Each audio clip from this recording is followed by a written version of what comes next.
Bienvenidos, estos los misterios irán transmitiendo desde la República Mexicana, para más exacto aquí en el Golfo de México, puerto de Veracruz, entrada de lo que llamaron al Nuevo Mundo en el año de 1519. ¿Conquista o saqueo?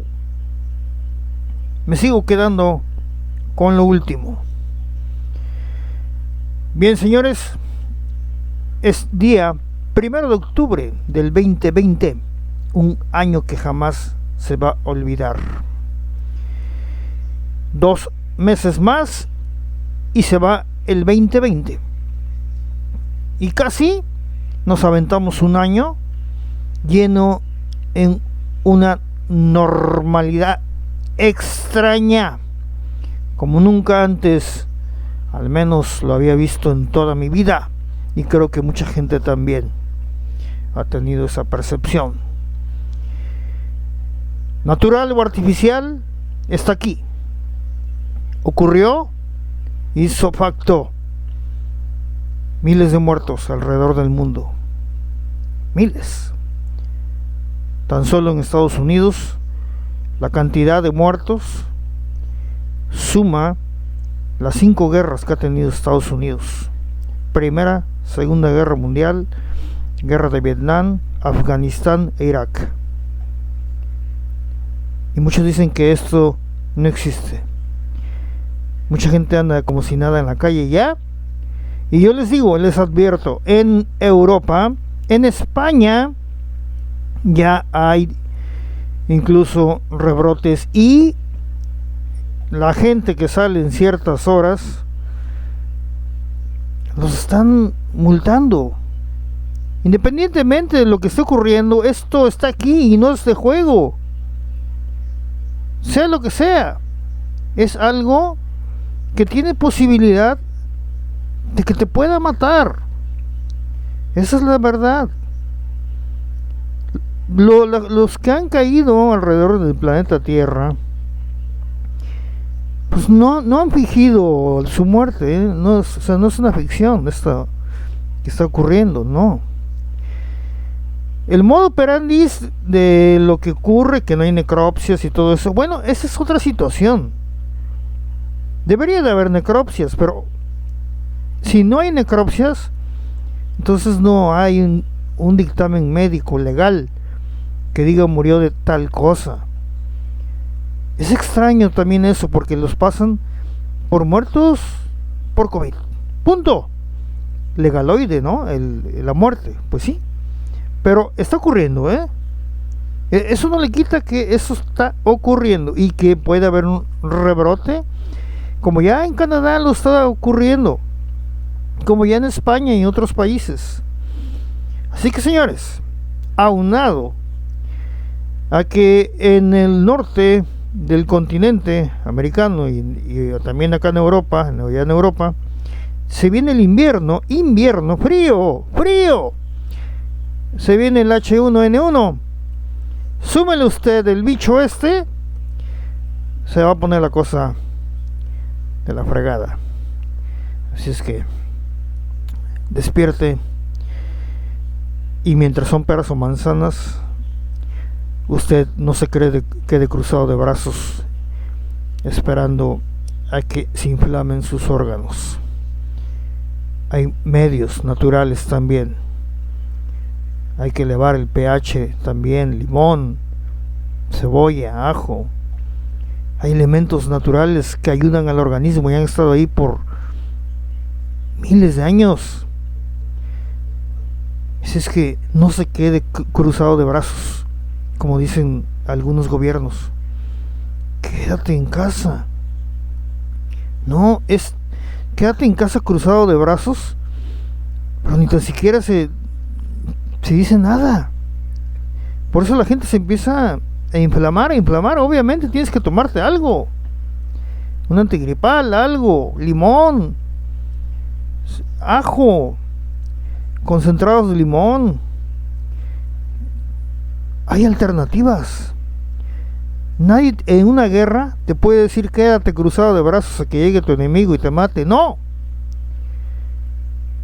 Vámonos Vámonos hasta la Argentina. Allá se encuentra Viviana Bryson con un tema muy interesante: el descubrimiento de lagos de agua líquida bajo el polo sur de Marte, por Viviana Bryson de la Argentina. También tenemos hoy a nuestros colaboradores de base: el ufólogo ex Mutual UFO Network, presidente aquí en México, Carlos Guzmán Rojas, autor de muchos libros. Obviamente Viviana Bryson, depositaria de los escritos originales, trazos del profeta llamado Benjamin Solari Parravicini, conocido como el Nostradamus de América. También tenemos Juan Carlos Aliaga, el ufólogo de Bolivia. También tenemos a Blanca Lofredo en Madrid, España. Su servidor, René Irán, con información general. No podemos hacer a un lado cosas que están en este mundo sucediendo. No todo es misterios. Sin embargo, los misterios de la guerra, los misterios de los virus, los misterios en símbolos que se trazan por todo el mundo, como el caso que les voy a nombrar hoy de Turín, ocurrido allá hace unos años, no le quita valor a esa ciudad misteriosa en donde se presentaron personajes como el conde de Saint Germain, Cagliostro, Fulcanelli, Paracelso, etc. Bien, vámonos hasta la República de Argentina e iniciamos con Viviana Bryson. Les recuerdo, hoy también tenemos el caso Yertaris de Chile. Ella fue inseminada, abducida, le dejaron unas marcas en su vientre. Ella afirma haber sido embarazada, y hay fotografías, embarazada de estos seres extraterrestres 30 veces, tal como usted lo escuchó, y ha tenido todos los síntomas de un embarazo, e incluso los movimientos internos de una entidad, y de pronto no tiene nada. Así es que es parte de lo que se conoce como abducciones. Tendremos el testimonio de ella hoy en exclusiva aquí en Los Misterios Dirán. Iniciamos con Viviana Bryson.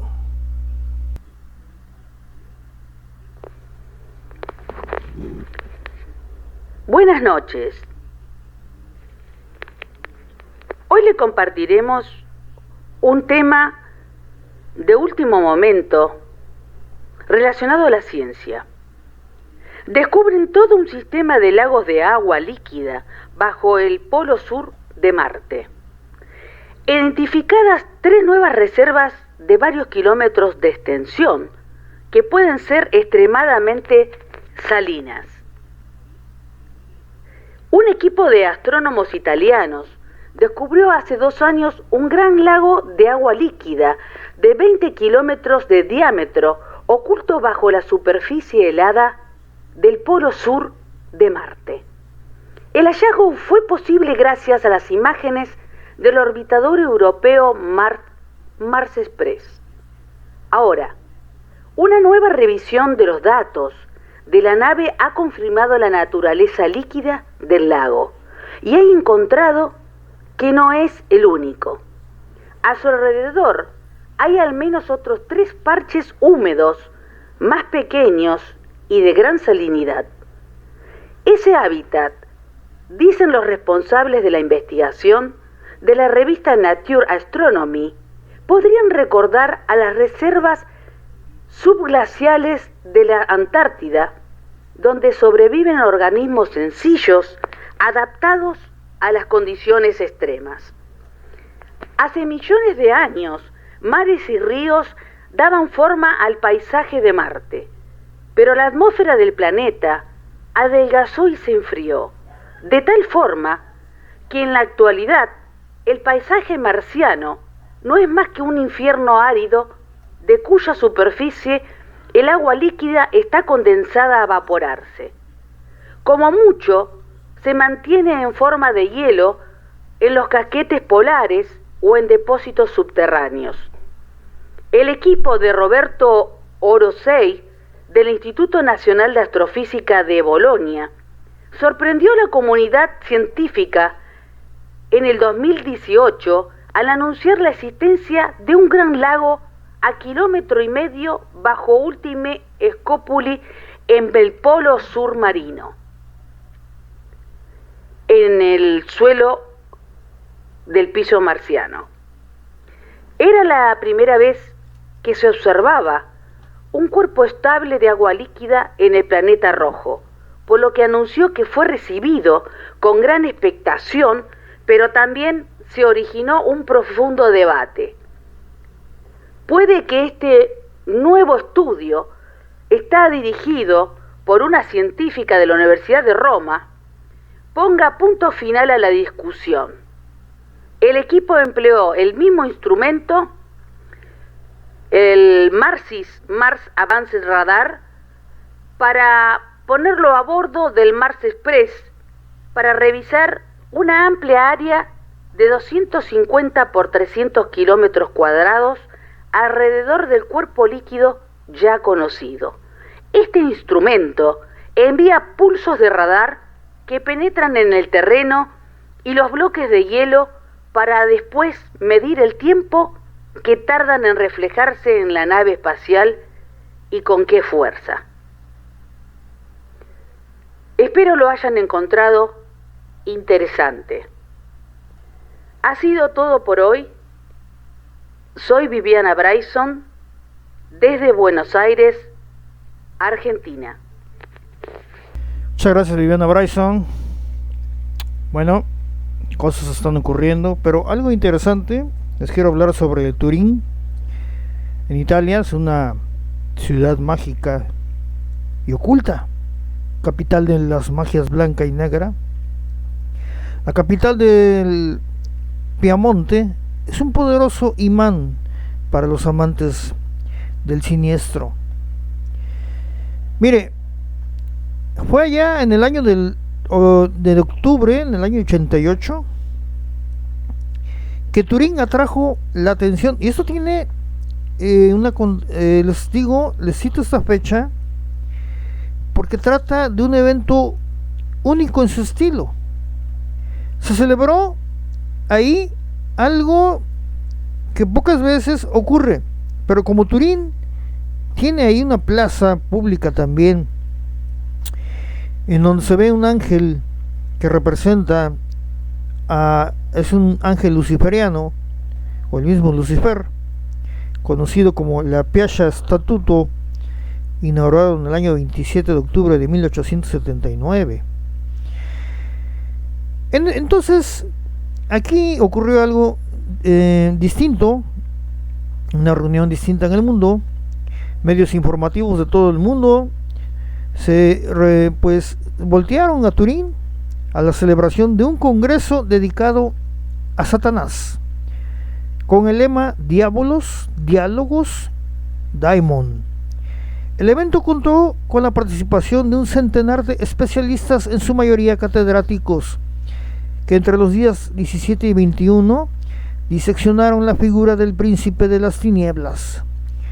La organizadora del congreso, la experimentada en relaciones públicas, María Teresa Gatti, hizo lo que mejor sabía: promocionarlo, pero no contaba, o tal vez sí, con que al hacerlo iba a provocar una peculiar batalla entre los partidarios del Turín negro y grupos de satanistas y universitarios airados, y los defensores del Turín blanco, vecinos anónimos que reivindicaban el buen nombre de su ciudad, conflicto que afortunadamente solo se tradujo en el lanzamiento de panfletos en pintadas de mejor y peor gusto, y en la difusión a nivel internacional de un rumor nunca confirmado, y según el cual la ciudad había sido tomada por, ¿sabe cuántos?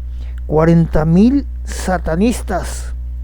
Más allá del conflicto puntual que ocurrió en aquella polémica reunión, se cuenta que Turín forma parte de un triángulo de magia negra junto con las ciudades de Londres y San Francisco. Pero también se asume que pertenece a otro triángulo, este de magia blanca, a la vez con las ciudades de Lyon y Praga.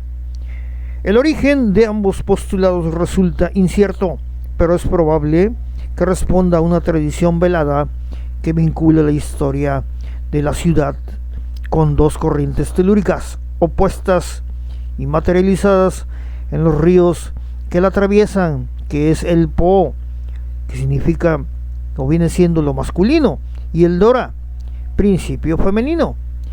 30 años después del Congreso que exaltó los ánimos de los tranquilos habitantes de Turín, pues se han visto símbolos en la ciudad, de los masones incluso, y muchos símbolos que nos hablan de entradas infernales, como ese que se encuentra en la plaza Piazza Statuto, inaugurado el 27 de octubre del año de 1879, Il monumento al troforo del Fregus, significa su nombre en italiano, que no pretendía ser otra cosa que un homenaje a la ciencia y a la razón, pero terminó convertido en un símbolo luciferino y sobre el que se rumorea que oculta una boca al infierno. Eso es Turín, y eso está ahí en esta ciudad que usted, si gusta, debería de ir a conocerla, porque hay pasajes extraordinarios, fotografías, grabados como el guardián del umbral en un edificio turinés.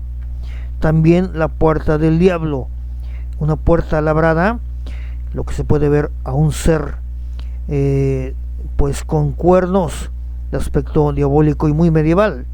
La célebre puerta del diablo del palacio de Trucchi di Levangigi.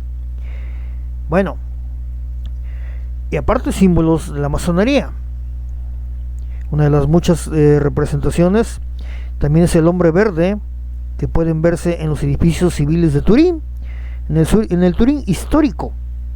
Así es que, señores, vámonos allá, a la zona andina. En el Bolivia se encuentra el ufólogo Juan Carlos Aliaga, y posteriormente vámonos con el maestro Carlos Guzmán. A la zona andina ya se encuentra, ya está listo Juan Carlos Aliaga, ufólogo de cabecera, aquí en Los Misterios de Irán. Seguramente ustedes se preguntaron desde hace cuánto tiempo se aparecen los seres del espacio aquí en nuestro planeta Tierra.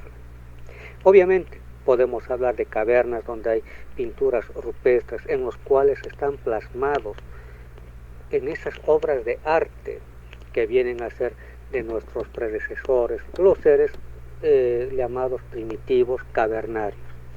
Ahí están las referencias, sí. También nos hablan de que estos seres han estado en otras culturas como los sumerios, los egipcios, la cultura andina, también la cultura amazónica, pero ahora me voy a referir a algo que tal vez muy pocas veces ustedes han tenido la oportunidad de poder leer o darse ese tiempo para poder analizar lo que vendríamos a llamar el llamado texto sagrado o Biblia. La Biblia obviamente es un compendio de varios libros, por eso es del griego biblios, Biblia significa varios libros, en los cuales han sido sacados muchos. Por ejemplo, ahí no está el Evangelio de Tomás, el Evangelio de la Salud, el Evangelio de María Magdalena, el Evangelio de todos los apóstoles que ha tenido Jesús. Solamente nos abocamos a 4, nada más. Y también se perdió el libro de Enoc, que no fue incluido ahí, porque a la naciente, entre comillas, iglesia o fe cristiana católica no le convenía. Y sabemos obviamente quién manejaba la naciente iglesia católica era el Imperio Romano, que no le gustaba obviamente tener competencia y siempre querían estar mandando como jefes máximos en ese tiempo como imperio. Entonces lo quitaron porque no había, rompía sus cánones que tenían establecidos y lo que vendría a ser en este caso todo lo que es hablar de la fe, que nos han impuesto obviamente posteriormente. Entonces me voy a referir a algo que en la Iglesia Católica y peor aún en la llamada Iglesia Evangélica no hablan. Aquí se está hablando, por ejemplo, del texto, voy a ir al texto capítulo 1 de Génesis, versículo, estamos hablando 25. Dice así: después dijo Dios, hagamos al hombre a nuestra imagen y semejanza. Escúchese bien, hagamos. No dice haré. Supuestamente para la religión católica o cristiana sería un solo Dios, que sería el encargado de crear. O sea, debería decir en el texto, haré al hombre a mi imagen y semejanza. Pero aquí dice bien claro, hagamos, son varios obviamente en plural, al hombre a nuestra imagen y semejanza. Y dicho sea de paso, ese término que se utiliza, esa oración, a nuestra imagen y semejanza, ¿qué es lo que nos hace entender? Sencillo. ¿Cómo somos nosotros como seres humanos? Con defectos, obviamente, no somos perfectos en este mundo. Tenemos la lujuria, tenemos la ira, tenemos la gula, etcétera, etcétera. Aquello que le llaman las religiones cristianizadas los 7 pecados capitales, que no son otra cosa que defectos. Pero ¿qué es lo que dice acá la Biblia? Hagamos al hombre a nuestra imagen y semejanza. Entonces, estos seres, entre comillas, Dios o dioses, son también así imperfectos.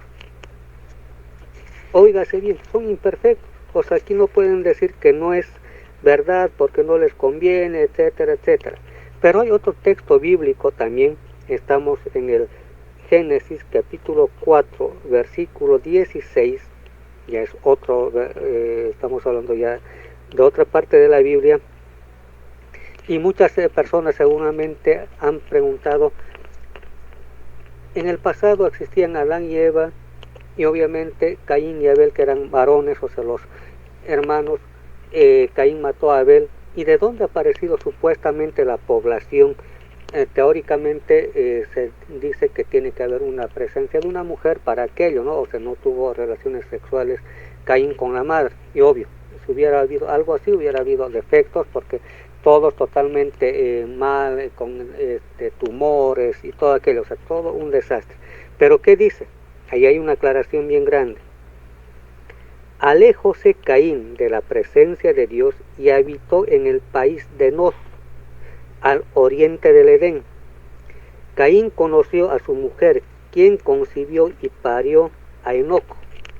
Ahí que estamos viendo, obviamente, que el llamado paraíso no era solamente eso, ese lugar o ese territorio, sino había otro pueblo, otra ciudad, otro país, como dicen, que era Nod, donde conoció Caín a su mujer, y de ahí viene el resto de la descendencia, porque ya no se habla de Adán y Eva si tuvieron o no tuvieron más hijos. Eso es lo que se dice en la Biblia, ¿no? Luego también hay otros lugares que nos habla, por ejemplo, todavía seguimos Génesis capítulo 6, estamos en el versículo 3. Dijo entonces Dios, no permanecerá por siempre mi espíritu en el hombre, porque carne es. Sus días serán pues 120 años. En aquel entonces había gigantes en la tierra, y también después que los hijos de Dios se unieron a las hijas de los hombres, y ellas engendraron hijos. Son estos los héroes famosos, ya desde antiguo. O sea, ¿qué es lo que estamos leyendo acá? Que ha habido la cruza genética, relaciones sexuales entre criaturas venidas del espacio, llamados ángeles, con los seres de este planeta, o sea, las mujeres. En otras palabras, esto es muy poco, casi nada se leyó, es ni siquiera la punta del iceberg. Estamos viendo que la Biblia no es un relato religioso, tampoco es un relato meramente histórico, sino nos está hablando de la presencia de otros seres. Es muy poco que decimos. De a poco, a las próximas semanas, voy a estar yendo con algunos otros fragmentos donde se habla de seres venidos del espacio en lo que le llamamos la Sagrada Biblia. Soy Juan Carlos Aliaga para Misterios de Girán, Bolivia. Muchas gracias, Juan Carlos Aliaga. Pues sí, si usted lee la Biblia, no la lea exactamente místicamente.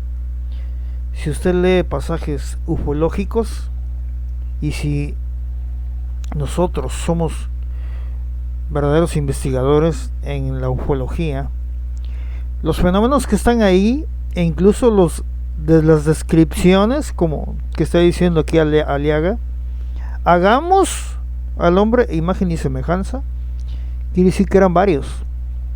Elohim, palabra en el antiguo hebreo, literalmente tomada como aquellos venidos del cielo, y es una palabra, definitivamente Elohim es plural, son varios.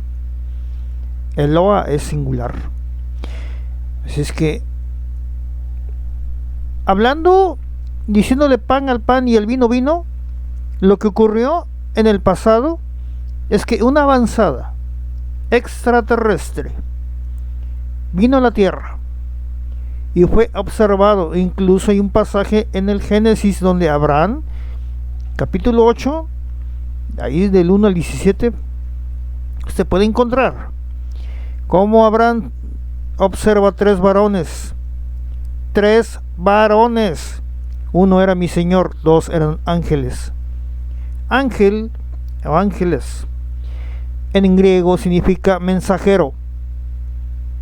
Así es que eran hombres, seres. Así que Abraham les ofrece líquido, alimento. Si les ofrece eso, es que eran visibles y de cuerpo físico, así como usted o como yo, solo de una avanzada extraterrestre. Continuamos con el investigador de México, autor, ufólogo de mucha experiencia. Vámonos con Carlos Guzmán Rojas a la Ciudad de México. Algo muy interesante nos trae, como siempre, cada semana. A continuación, ponga usted mucha atención. Hola, ¿cómo están todos ustedes? Bienvenidos nuevamente a este programa de los misterios de Irán. Mi nombre es Carlos Alberto Guzmán Rojas y les recuerdo que estamos haciendo una revisión de los contactados en México que existieron en los años 50, 60 y 70. Esta entrega es una cuarta entrega en donde estamos revisando la experiencia de Antonio Apodaca. Recuerden que Antonio Apodaca es prácticamente contemporáneo de Salvador Villanueva Medina.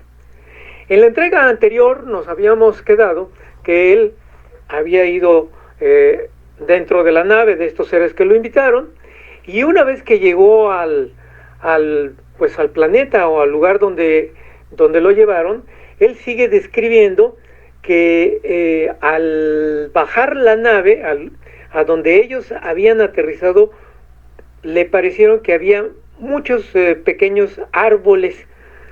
Entonces él se dio cuenta que el aparato estaba o se había posado sobre unas grandes espigas metálicas. Fíjense bien, y lo curioso que describe lo que nosotros pudiéramos decir que son las patas de la nave. Él dice unas espigas metálicas. Era como si estuviera sostenido, sigue narrando la experiencia Antonio Apodaca, era como si estuviera sostenida por unas enormes patas que se posaban en el suelo sin perjudicar los arbolitos que quedaban debajo de ella. Y bueno, él se empezaba a asombrar, pues lo que veía en esa superficie, dice que eran pasillos y pasillos y pasillos de metal que corrían en todos en todas direcciones. Aquí yo me imagino que esos pasillos pues eran bandas que precisamente iban y de un lado a otro. Bueno, él estaba observando maravillado todo esto cuando empezó, él relata que empezó a sentir un calor sofocante, como si estuviera dentro de un baño turco. Aquí también es otra pregunta que, bueno, pues al ser un ranchero yo me pregunto ¿y dónde y cómo conoció lo que describe como baño turco? Pero bueno, continuemos con la experiencia. Dice que le faltaba aire y que en un momento perdió el conocimiento. Y no fue sino hasta que uno de los ancianos le preguntó que si ya se sentía bien y le dijo que sí, que afirmativamente. Desde luego lo llevaron a una especie de dormitorio donde ahí él pues reaccionó quizás minutos después. Pero para que se sintiera bien, sus visitantes, sus guías, dice que le pusieron como un puro en la boca, y era un aparato, y le dijeron que tenía que chupar como si estuviera fumando. Bueno, dice que lo que él sintió, lo que él percibió era que al momento de chupar ese puro, que tenía muy buen sabor y que era como pues el gas de los refrescos, más o menos era lo que él sentía. Y en la forma que él chupaba más ese puro, se iba sintiendo cada vez mejor y más fuerte. Y resulta que aquí se da cuenta que, recuerden que él dice que había descendido y que se veían muchos arbolitos, pero que en realidad de la nave que descendieron era un huerto, era un bosque de pequeños árboles frutales, pero que ese huerto era la azotea de un edificio. Y bueno, aquí tenemos otro paralelismo con la experiencia de Salvador Villanueva Medina, donde también él describe que las azoteas son campos de cultivo de ese lugar a donde lo llevaron. Y dice que todo era enorme, que todo era gigantesco, y que desde una ventana él veía enormes bloques de edificio que parecían una fila interminable de estos. Las fachadas, describe, de todos los edificios eran sumamente pulidas y brillantes. Las había de todos colores imaginables, y frente a ellos estaba una fachada roja brillantísima, describe, a la izquierda una púrpura, más allá una amarilla, entonces de todos colores. Cuando él relata que voltea su vista hacia arriba y que ve la bóveda celeste, descubre que hay objetos brillantes en todas direcciones, es decir, que volaban en todas direcciones, y que desde su punto de vista eran naves aéreas, como una de las tantas que las había llevado a ese planeta, a ese lugar. Y describe que lo que él vio en la bóveda celeste, pues había naves de todas formas, forma de globo, esféricas, redondas, alargadas, en forma de pera, en forma de cúpula de iglesia. Las había lisas, con ventanillas redondas, otras no, en fin, una enorme variedad de naves que él en ese momento estaba distinguiendo, y pues que simplemente era un número inimaginable de vehículos aéreos de las más diversas características. Bueno, hacemos una pausa y por el momento es todo. Me despido desde este programa de Los Misterios de Irán. Mi nombre es Carlos Alberto Guzmán Rojas y los espero la próxima semana. Hasta pronto. Carlos Guzmán Rojas, desde la Ciudad de México, ufólogo internacional, señores. De colección esto, ¿eh? De colección. Los contactados mexicanos. Y mire que nos ha platicado sobre distintos contactados de México. Todos basados en hechos reales.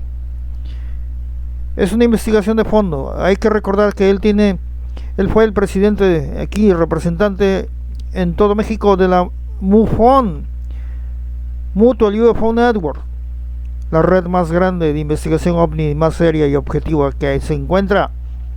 Autor también. Bien, continuamos en los misterios de Irán. Noticias internacionales. Mire usted, sacude crisis de hambre en Latinoamérica. O sea, sí, esto ya no es raro en África, pero en América, ¿usted esperaba este tipo de noticia? New York, no podía alimentar a su familia. Mati Alonso sabía que era cierto, pero no podía creerlo. La pandemia acababa de golpear a Guatemala con toda su fuerza y Alonso, un trabajador de la construcción de 34 años, se quedó sin trabajo de repente, así como millones en todo el mundo. Pero en América, cosa terrible está ocurriendo. Permaneció sentado solo hasta altas horas de la noche, con la mente acelerada. Contuvo las lágrimas. Tenía 6 bocas que alimentar, sin ingresos, sin esperanza de recibir nada más allá de los pequeños cheques de apoyo a la crisis de unos $130 del gobierno. Hoy, dijo Alonso, el desayuno, el almuerzo y la cena se ven casi iguales en su casa, en el Jocotillo. Tal vez una tortilla con sal, tal vez una tortilla con frijoles, tal vez un plato de arroz y frijoles. Antes comíamos carne, ahora ya no hay carne. Comíamos pollo, ya no hay pollo. Tomábamos leche, no hay leche. Incluso el pan, señaló, está fuera del menú. Para decenas de millones como Alonso, la pandemia ha revelado cuál frágil es la condición económica en todo el planeta. En muchos sentidos, en ninguna parte ha sido tan evidente como en América Latina, donde el resurgimiento de la pobreza está trayendo una violenta ola de hambre a una región que se suponía que había erradicado este tipo de desnutrición hace décadas. Desde Buenos Aires hasta la Ciudad de México, las familias se saltan comidas e intercambian productos frescos por productos con almidón y azúcar.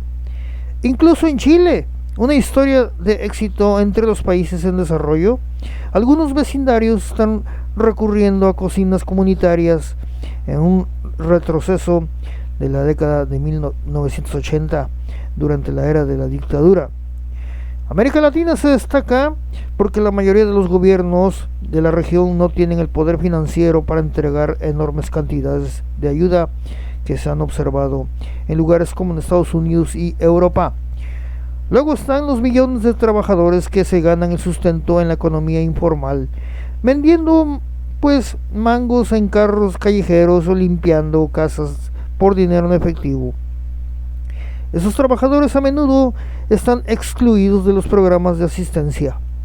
Es probable que esa alza a 16 millones frente a 4.3 millones antes de la pandemia sea la más pronunciada del planeta y más del doble de la tasa del crecimiento global estimada, dijo por teléfono Nora Restrepo, portavoz del PMA en Panamá. Increíble. Y esto ocurre aquí, allá, en todo América. Esta es la realidad. Si no la quiere ver, quien no quiere entenderla, quien diga que esto es una mentira, que esto no ocurre, está totalmente desorbitado o mal informado. Vámonos a un caso extraordinario. Vámonos al caso Yertaris. Yertaris es de Chile. Pues haya tenido, pues, vámonos a este primer audio. Encuentros con estos seres le han dejado marcas, pero más que marcas, le han dejado 30 embarazos, producto de lo que conocemos como abducciones o visitas de dormitorio en Europa, como le dijo Manuel Carballal en uno de sus libros. Así es que vámonos con Yertari, su testimonio: 30 embarazos de forma inexplicable con el encuentro de seres de otro mundo. Ponga usted mucha atención.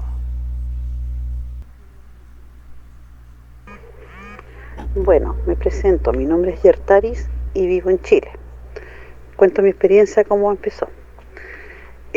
Mi parte empezó más bien por el lado paranormal, contactando con espíritus.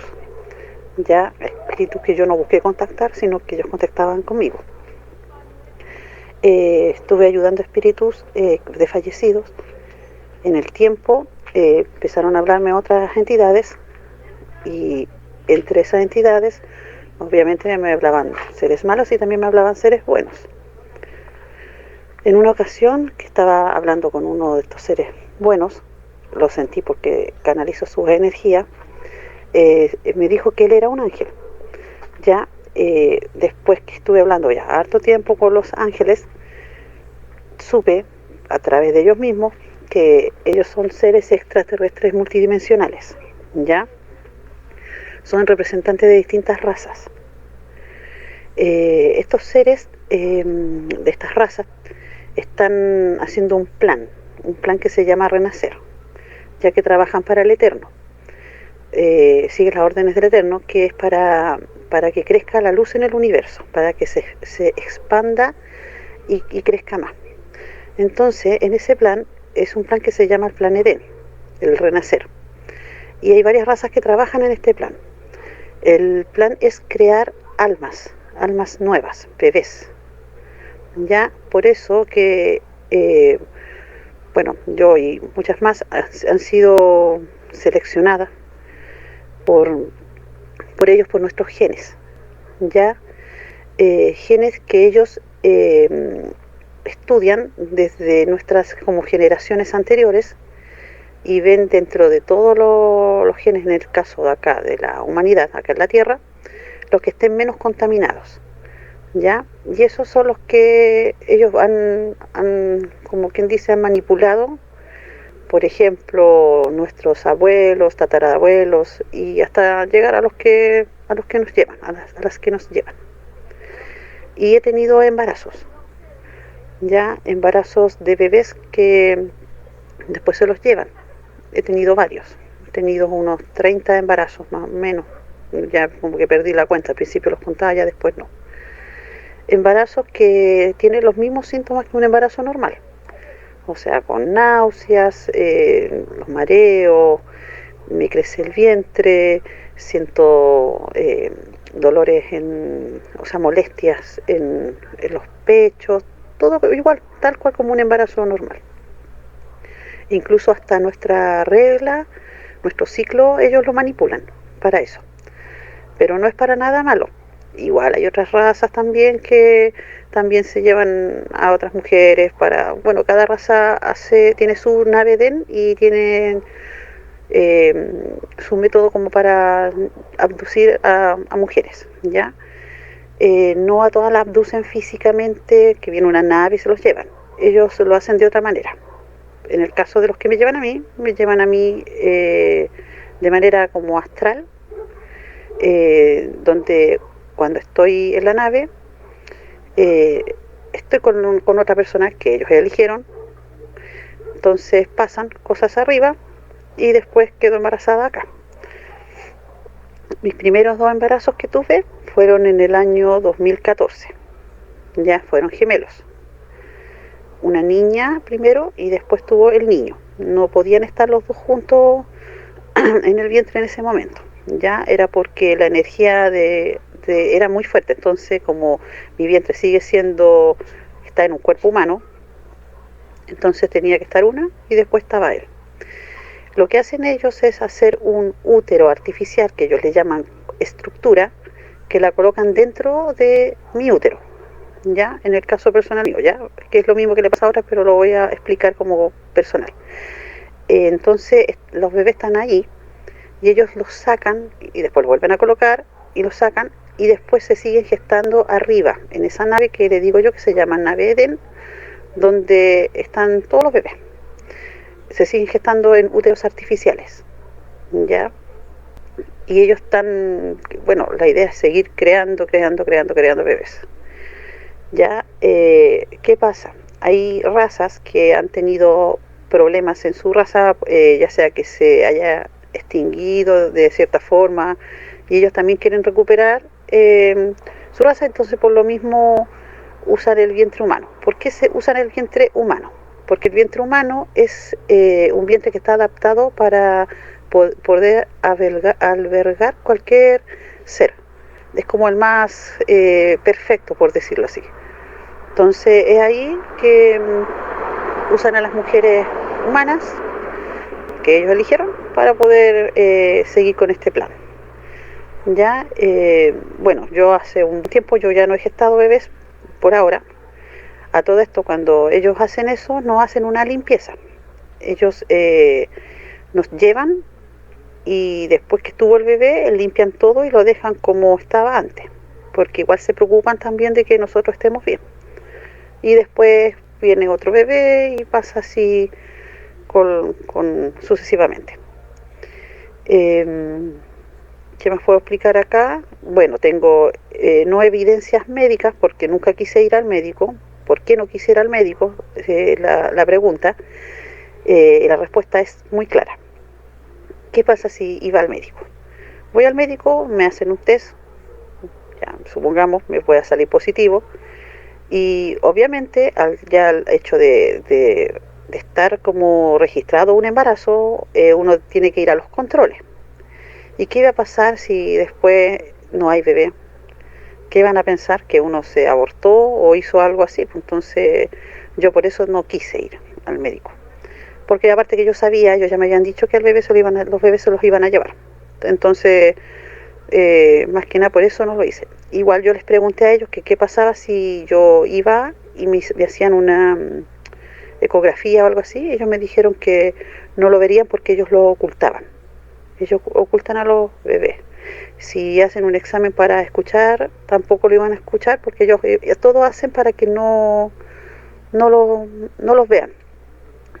Y bueno, y ellos protegen a estos bebés.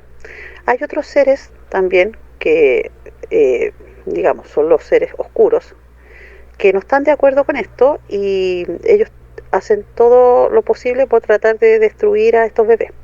Entonces nuestros hermanos, los seres de luz, ellos se encargan de cuidar a estos bebés.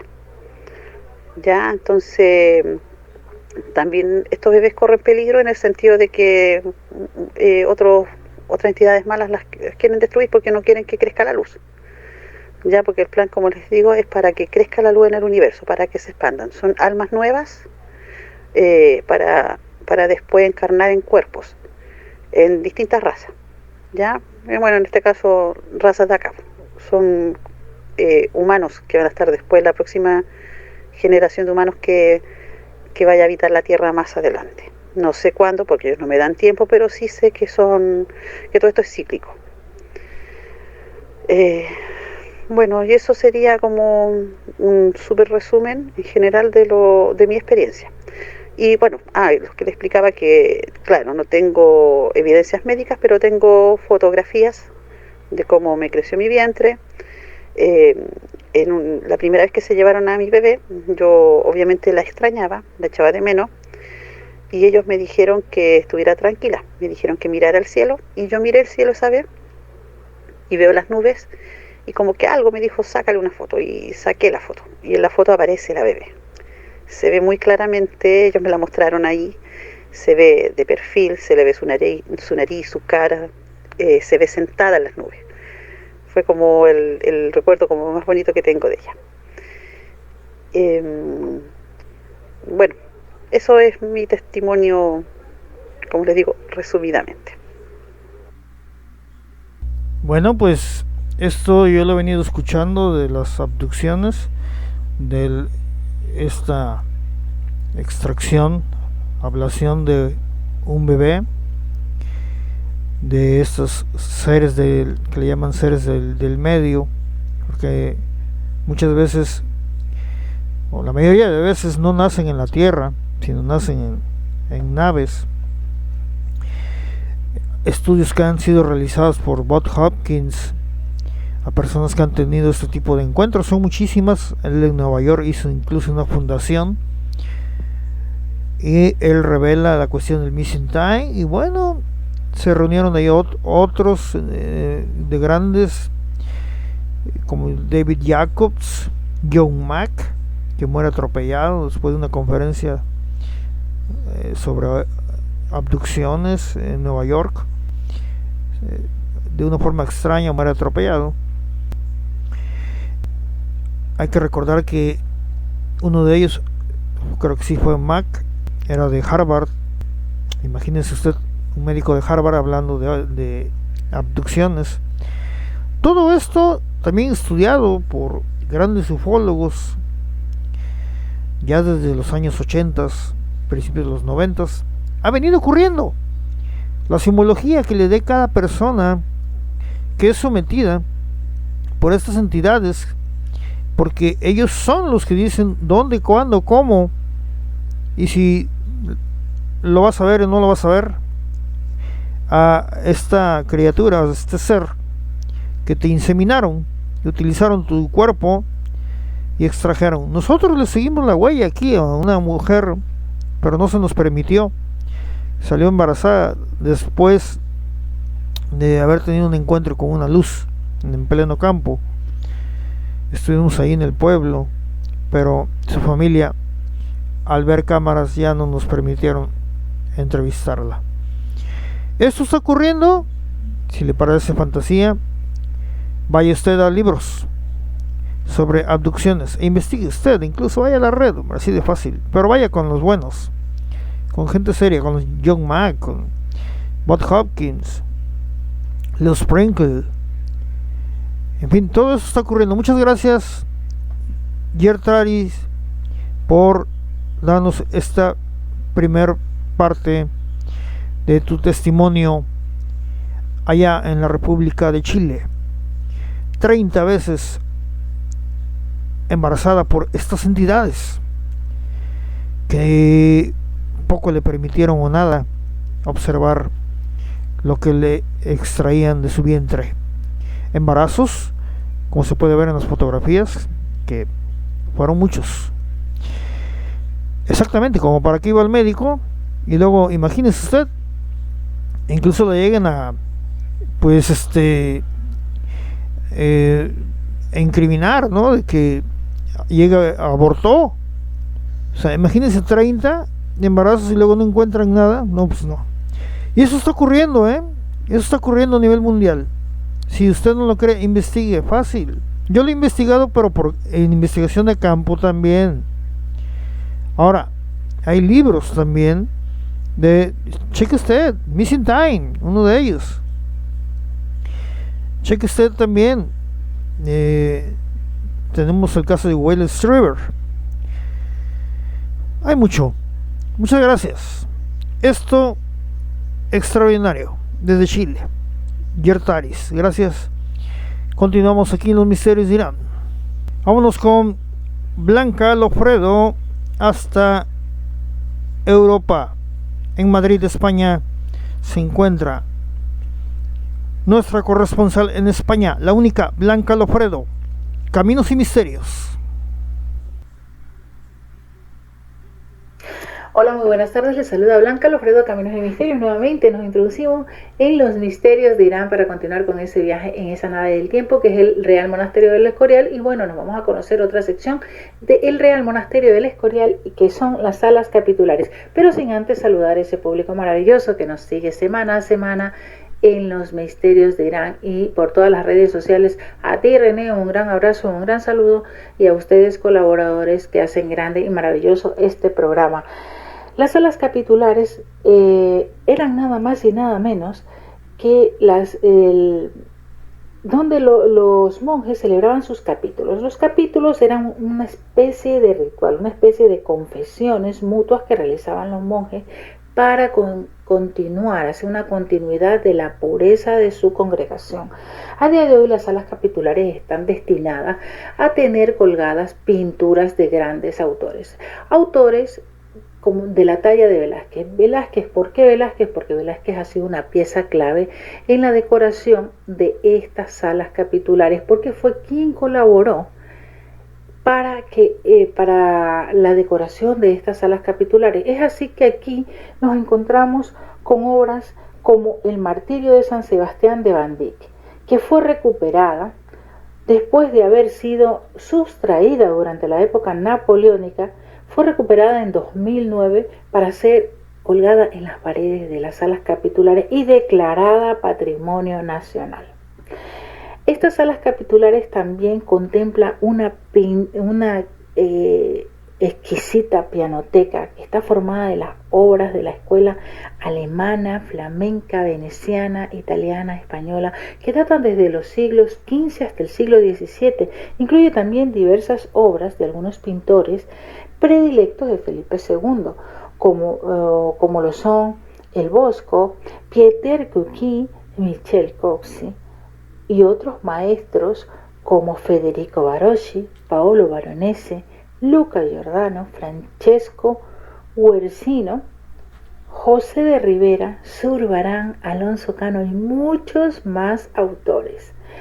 Así también nos encontramos en las paredes de estas salas capitulares una obra majestuosa, una obra importante que es llamada de nombre La Crucifixión, o también que la llaman El Gran Calvario, esta obra de Roger van der Wende.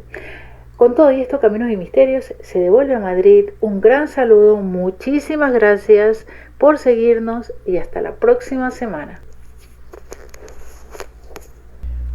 Muchas gracias, Blanca Lofredo, desde Madrid, España.